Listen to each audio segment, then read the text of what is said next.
Chapter 7.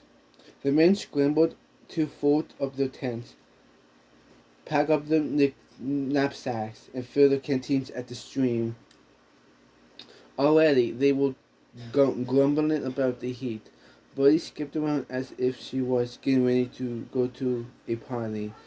Thomas helped Les ready the horses for the trip, keeping his ears pricked up as he worked. A person leaned by listening. What's that? That's what Clem always say. Sure enough, Thomas had learned more in the past 2 weeks than he learned in the past 2 years. The men were always talking about their families and their sweethearts, their hometowns and their plans for getting back home. And and of course they talked about the war. War. It turned out that Clem had said was right. People in the North did think slavery was evil. It has been illegal in the North for years. Now, President Lincoln wanted to end slavery everywhere in America, except the people in the South didn't. Except the people in the South didn't care what President Lincoln thought. They wanted to keep their slaves. 11 southern states were already trying to break away from the United States to start their own country, a country with slavery. Here's what Thomas has figured out: if the North won the war, the states would stay together and slavery would be gone forever. And if the South won, Thomas tried not to think about that. But listening to the men each night, it was hard to not to worry. The North had more soldiers and better weapons and uniforms, but the rebel fighters were fierce, even though some fought barefoot, with rickety guns that could barely shoot. They had a ferocious battle cry, the rebel yell, that they screamed out when they were charging. Sounds like you're being attacked by a pack of wild beasts, Henry had told him. The sounds will chill you right to your bones. And now, Thomas could see how worried the men looked as they packed up their camp. Thomas overheard Les and Homer talking behind the supply wagons. He didn't mean to spy, but they were talking in loud voices. This is going to be another Fredericksburg, Lester said. I can feel it.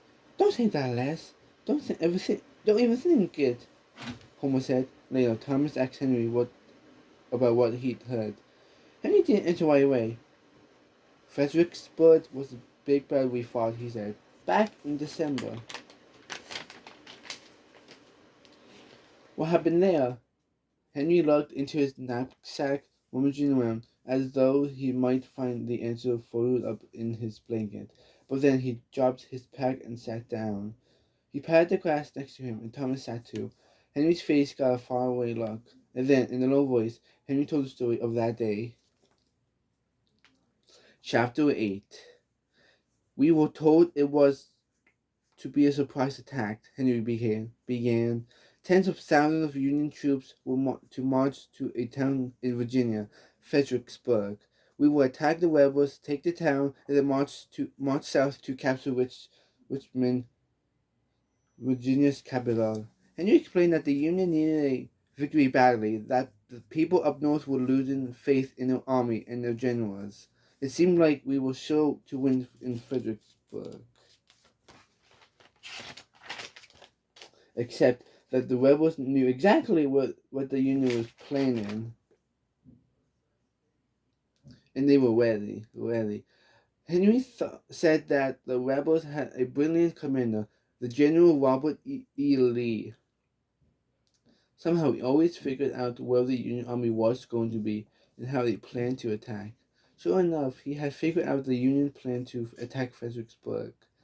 He sent thousands of soldiers into the hills above the town, Henry said. He also sent dozens of cannons into the hills. Thomas knew that both sides had these mighty weapons, which were so heavy that they had to be pulled by horses, so powerful they needed at least 4 men to operate them. Some of the big gunshots, cannonballs that were even heavier than Thomas. Others shot shells, explosives that were filled with razor-sharp metal strips, nails, and metal balls. Just one exploding shell could kill 10 men in in seconds. The rebels had the high ground, Henry explained. Anyone trying to get near those hills was going to get mowed down, and that's exactly what happened. Henry described how the First Union regiment attacked, how lines of soldiers went charging across a field towards the hills. They didn't even get close, he said. Kaboom! Kaboom! Kaboom!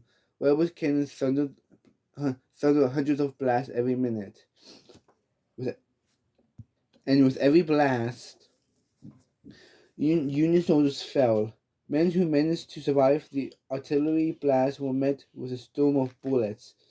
Within a minute, there were hundreds of our men lying dead and wounded in the mud, Henry said.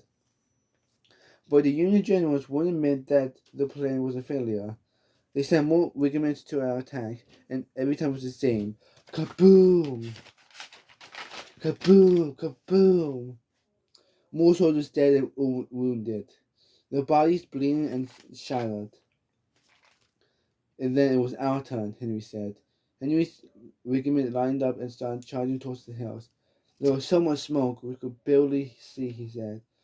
There were bodies everywhere. Halfway through the charge, Henry's leg seemed to get stuck between two rocks. He pulled, but it wouldn't come loose. As the smoke cleared, he saw that it was a fallen Union soldier who had taken hold of his boot, clutching it with all of his might. Henry thought the man wanted help, but he didn't, Henry said. He knew he was dying. He was trying to stop me from running into that death trap. Cannons exploded with a deadly fire. Men felt like stalks of corn cut down by invisible blades. Henry managed to crawl off the field. Other men weren't as lucky. A 156 of our men died that day, he said. Over 200 more were wounded. 4 more regiments were sent in before the generals finally ordered the Union army to retreat. In all, more than 12,000 soldiers were killed or wounded in Fredericksburg. Henry looked at Thomas now. Our men are worried, he said. This is our first fight since Fredericksburg, and we need to win it. All around Thomas, men were lining up to march, their faces grim and scared. Something terrible was coming. Thomas could feel it too.